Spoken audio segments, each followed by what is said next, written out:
नमस्कार. Kitchen with प्रणितामध्ये आज आपण बनवतोय कोकणातील पारंपरिक पद्धतीने झणझणीत आणि खमंग असा कोळंबीचा रस्सा. नारळ, कांदा आणि मसाल्यांच्या अप्रतिम चवीमुळे हा रस्सा तांदळाच्या भाकरीसोबत तसेच गरमागरम भातासोबत अगदी छान लागतो. चला तर मग वेळ न घालवता लगेचच रेसिपीला सुरुवात करूया. सर्वात आधी इथे मी या अशा मोठ्या कोळंब्या घेतलेल्या आहेत. या पाव किलो इतक्या आहेत. तर ह्या साफ करून घेतलेल्या आहेत, म्हणजे डोक्याकडचा आणि शेपटीकडचा भाग काढून घेतलेला आहे. त्याचप्रमाणे यामध्ये काळा दोरा असतो तो सुद्धा आपल्याला काढून घ्यायचा आहे. तर इथे मी ही कोळंबी साफ करून आणि स्वच्छ धुवून घेतलेली आहे. तर आता आपण पुढची तयारी करतोय. वाटण बनवण्यासाठी इथे मी भाजलेला कांदा घेतलेला आहे, सोबतच आलं घेतलेलं आहे, 7-8 लसूण पाकळ्या, एक टोमॅटो कापून घेतलेला आहे, थोडंसं ओलं खोवलेलं खोबरं आणि बारीक चिरलेली कोथिंबीर घेतलेली आहे. आता हे सर्व जिन्नस आपल्याला मिक्सरच्या भांड्यामध्ये घालून मिक्सरला बारीक असे वाटून घ्यायचे आहेत. मिक्सरला वाटताना जरा सुद्धा पाण्याचा वापर करायचा नाही. मिक्सरला वाटण बनवून झाल्यानंतर आपण लगेच कोळंबीचा रस्सा बनवायला घेतोय. त्याकरता मी गॅसवर एक कढई गरम करत ठेवली आहे. त्यामध्ये एक पळी इतकं तेल घालणार आहे. तेल छान गरम झालं की यामध्ये लसूण पाकळ्या घालायच्या आहेत. इथे मी 15 ते 20 लसूण पाकळ्या खलबत्त्यामध्ये ठेचून घेतलेल्या आहेत.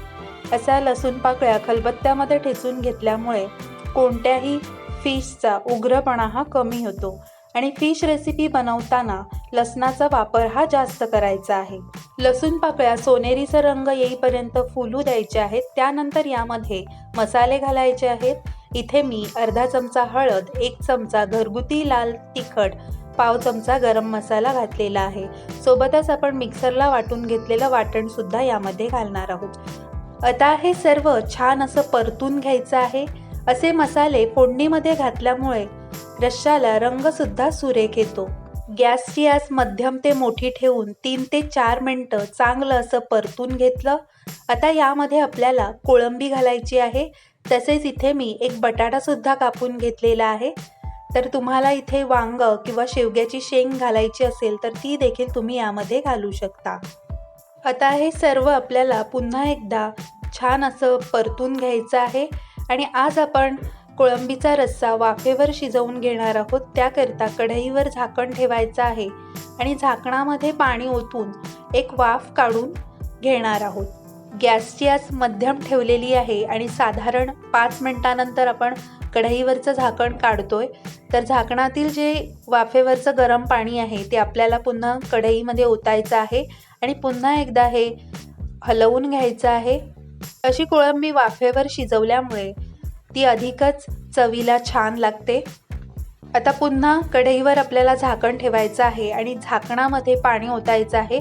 तर इथे मी मिक्सरच्या भांड्यामध्ये पाणी घेतलेलं आहे.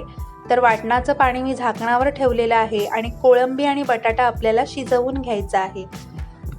साधारण 10 मिनिटं आपण कोळंबी शिजवून घेतलेली आहे. तर आता आपण चेक करतोय. तर इथे बटाटा सुद्धा छान असा मऊसूत शिजला गेला आहे. इथे आपला कोळंबीचा रस्सा छान असा शिजलेला आहे. तर यामध्ये चवीप्रमाणे मीठ घालायचं आहे आणि इथे मी आंबोशी घालणार आहे. तर आंबोशीच्या ऐवजी तुम्ही चिंच किंवा कोकम सुद्धा वापरू शकता. तर आता आंबोशीचा अर्क कालवणामध्ये उतरला पाहिजे याकरता आपल्याला कढईवर झाकण ठेवून 2 मिनिटं वाफ काढून घ्यायची आहे. तर 2 मिनिटानंतर झाकण काढून पाहूया. तर इथे आपला कोकणातील पारंपरिक कोळंबीचा रस्सा बनवून तयार आहे. तुम्ही सुद्धा या पद्धतीने नक्की बनवून पहा आणि कसा झालाय ते मला कमेंट करून नक्की कळवा. तुम्हाला माझी आजची रेसिपी कशी वाटली, थोडी तरी आवडली असेल तर प्लीज एक लाईक करा. किचन विथ प्रणिताला सबस्क्राईब केलं नसेल तर पटकन सबस्क्राईब करा. चला तर मग पुन्हा भेटूया अशाच सोप्या आणि छानशा पारंपरिक रेसिपीमध्ये. धन्यवाद.